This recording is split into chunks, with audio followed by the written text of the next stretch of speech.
One and only Bluetooth boy, Naim present a song for Shahid Bhai. Shahid Bhaiya গেছে ফাঁসিয়া, ধরা পইরা রইছে পলাইয়া, সোনারি চাঁদ পিতলা ঘুঘু যাবে কোথায় পালাইয়া। শাহিদ ভাইয়া গেছে ফাঁসিয়া, ধরা পইরা রইছে লুকাইয়া, সোনারি চাঁদ পিতলা ঘুঘু রবে কোথায় পালাইয়া। এমপি মন্ত্রীর সাথে চলি, সুযোগ পেলেই সেলফি তুলি, আওয়ামী লীগ বিএনপি ভাইয়া দেখে সবাই চাইয়া চাইয়া, যা যা যা রে যা যা রেবে কয় ভাইয়া আসো বের হইয়া, বাঁশডোলা দিব থানায় নিয়া। শাহেদ ভাইয়া গেছে ফাঁসিয়া, ধরা পইরা রইছে পলাইয়া, সোনারি চাঁদ পিতলা ঘুঘু যাবে কোথায় পালাইয়া।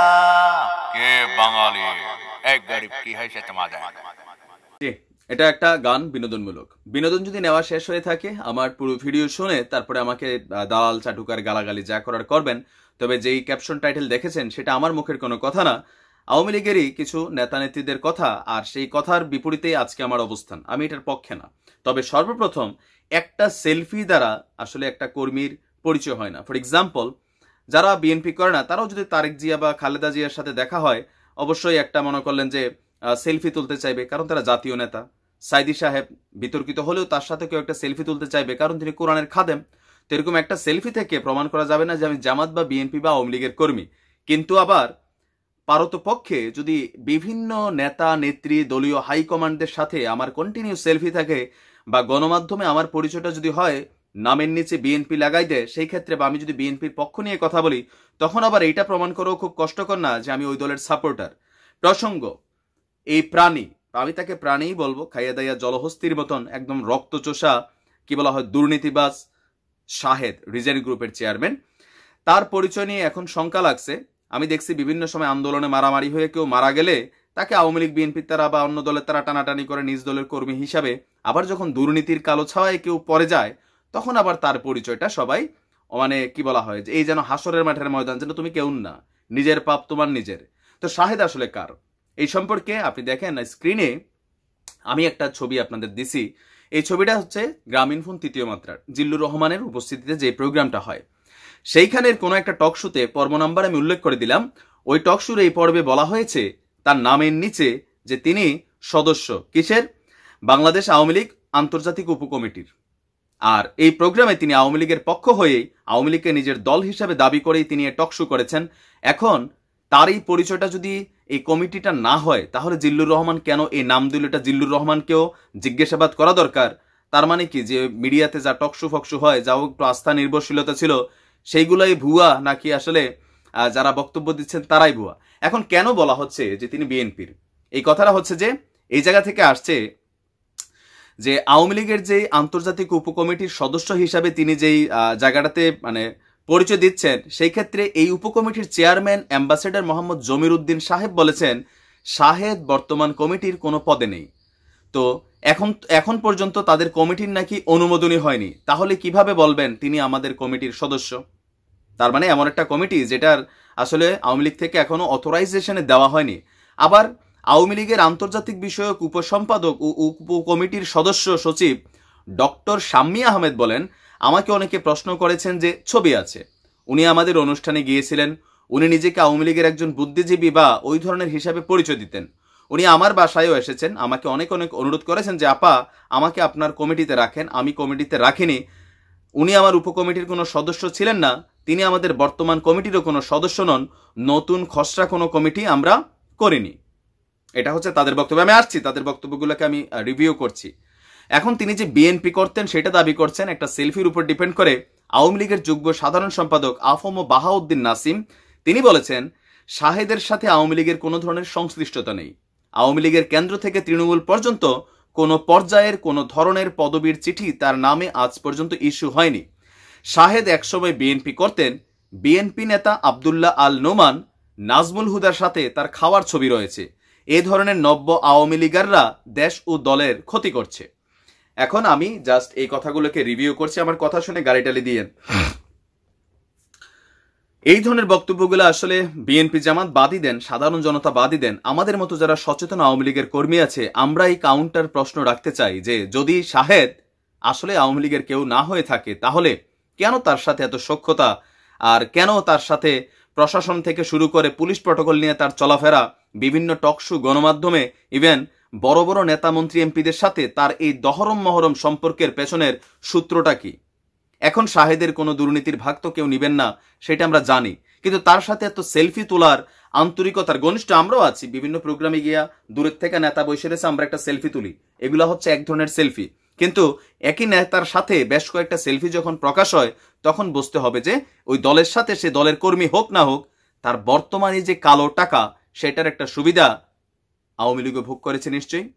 এখন বাংলাদেশের একটা কালচার হচ্ছে কি, যে কোনো ঘটনা যখন হওয়ার আগ পর্যন্ত সবার সাথে দহরম মহরম থাকলেও ধরা খাইলে আসলে এই পাপের ভাগিদার কেউ হইতে চায় না। আর হঠাৎ করে আমাদের প্রশাসনও মাশাআল্লাহ, যদিও প্রশাসনের মাধ্য থেকেই মানে র্যাবের কি বলা হয় যে কার্যক্রম হিসাবেই তার বিরুদ্ধে অভিযান চালানো হয় রিজেন্টের উত্তরা এবং মতিঝিল শাখায় মেবি, তারপরে এই দুর্নীতির বিষয়টা বের হয়ে আসে, এই জন্য আমি র্যাবকে ধন্যবাদ দেই।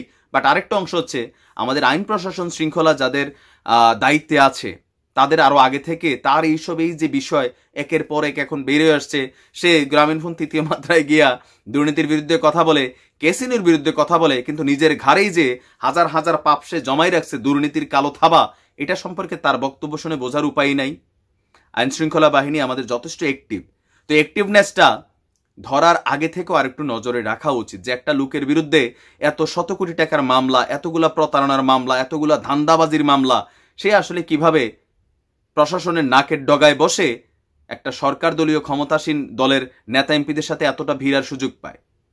ধন্যবাদ সরকারকে, আমি ধন্যবাদ দিতে চাই এই জায়গায় যে র্যাবের পক্ষ থেকে স্বপ্রণোদিত হয়েই এই কালোবাজ দুর্নীতিবাজের বিরুদ্ধে আসলে মামলাটা করা হয়েছে। বাট এই অ্যাক্টিভিটিসগুলো আর একটু আর্লি থাকা দরকার। আমরা দেখেছি বিভিন্ন সময়ে সরকারের পক্ষ থেকে দুর্নীতি অভিযান চললেও, দুর্নীতি বিরোধী অভিযান চলছে, এটার জন্য সরকারকে ধন্যবাদ। বাট যারা গোয়েন্দা সংস্থাগুলো আছেন, দুদক আছেন, দুদক এতদিনে আসছে এই কালো টাকার খবর নিতে, কিন্তু তার বিরুদ্ধে তো 32টা মামলা আগেই আছে, তাহলে কেন এতদিন তার বিরুদ্ধে এই অভিযোগের জায়গাটা আসলে টাচ করা হলো না? কেন হলো না? মাননীয় প্রধানমন্ত্রীর একটা কথা যথেষ্ট যৌক্তিক, এই জায়গাতে আপনি আমার সাথে দ্বিমত পোষণ করবেন, কারণ আপনি পয়েন্ট অফ ভিউটা আলাদা। দুর্নীতি বিরোধী যে অভিযানটা আওয়ামী লীগের বিরুদ্ধে চলছে সেটা কিন্তু আওয়ামী লীগের ইশারাতে হচ্ছে। যারা আওয়ামী লীগের নাম ভাঙিয়ে দীর্ঘদিন যাবৎ দলকে লুটেপুটে খাচ্ছে, হাইব্রিড কর্মীরা, তাদের জ্বালায় যারা অরিজিনালি আমাদের মতন কর্মী আছে, আমাদেরকে এখন জামাত বিএনপি ট্যাগ দেওয়া হয়। কারণ ওই যে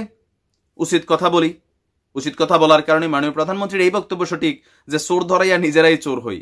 কারণ হচ্ছে নেত্রীর সাথে আমি দুঃখ নিয়ে বলতে হয় যে মাননীয় প্রধানমন্ত্রী আসলে আপনার নিচে যারা আছে, আপনি দলের জন্য যথেষ্ট করছেন, আওয়ামী লীগকে মানুষের সামনে ভালো দল হিসাবে রিপ্রেজেন্ট করার জন্য আপনার যে অক্লান্ত পরিশ্রম সেটা আসলে ম্লান হয়ে যায় যখন আপনার নিচের অনুসারী যারা আছেন তাদের মধ্যে 80% মানুষ টাকা, ক্ষমতা, দুর্নীতি এগুলোতে এতটা জড়িত যে আপনার কান পর্যন্ত এই খবরগুলো যায় না, কারণ আপনি তারা আমাদেরকে দেখবেন না। আর আমাদেরকে যারা দেখে মাঝে মাঝে তারাই আমাদের বিরুদ্ধে অবস্থান নেয়। এয়ারপোর্টে শুনছি অনেক প্রবাসীদেরকে আটকায়, কারণ কি? একটাই কারণ, আমরা হয়তো স্ট্রেইট কাট কথা বলি, আমরা দল করি কিন্তু দলের থেকে সুবিধা ভোগ করতে চাই না, এই কারণে উচিত কথাগুলা বলি, আর উচিত কথার ভাত নাই। এই শাহেদকে আজকে যত কিছুই করা হোক, সাধারণ মানুষ এটা মানতে নারাজ যে সে আওয়ামী লীগের ফেভার নেয় নাই। সে আওয়ামী লীগের ফেভার নিয়েছে, এটা শতভাগ সত্যি। এতগুলা মামলার আসামি, তার যে রাইট হ্যান্ড ছিল কোন এক সময়, তারে মামলা দিয়ে সে ফাঁসাই রাখছে। মানে এত কিছু যখন হয়, তারপরে যখন সামনে আসে, আমি করোনাটা বাদে দিলাম,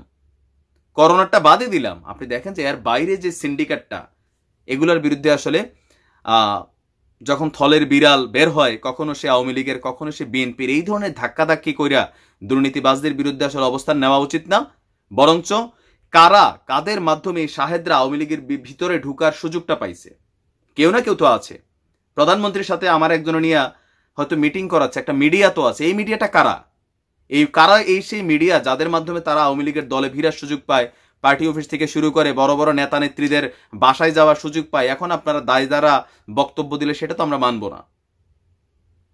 আমরা বিশ্বাস করি যে দুর্নীতির বিরুদ্ধে অভিযান শুরু হয়েছে সেটা আরো চলমান হবে, আরো বেগবান হবে। তবে বিষয়টা যেন বারবার এমন না হয় যে ধরা পড়ার পরেই সবকিছু বের হয়।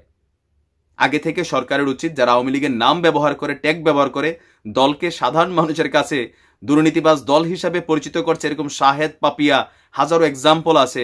এই যে আরো কয়েকদিন আগে কেসিনো কাণ্ডের সাথে জড়িত যারা আছে, এগুলাকে আসলে দৃষ্টান্তমূলক শাস্তি দেন। পাশাপাশি কারা কুইক মানি, হাইব্রিড মানি যারা রেইস করছে তাদের বিরুদ্ধে অবস্থান নেন, এটাই হওয়া উচিত।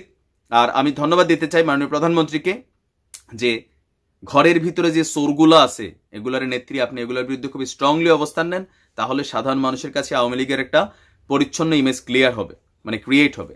আর নয়তো সেটা সম্ভব না। ভালো থাকুন, সুস্থ থাকুন। এবার নিজ দায়িত্বে কমেন্টে গালাগালি করতে পারেন। আসসালামু আলাইকুম।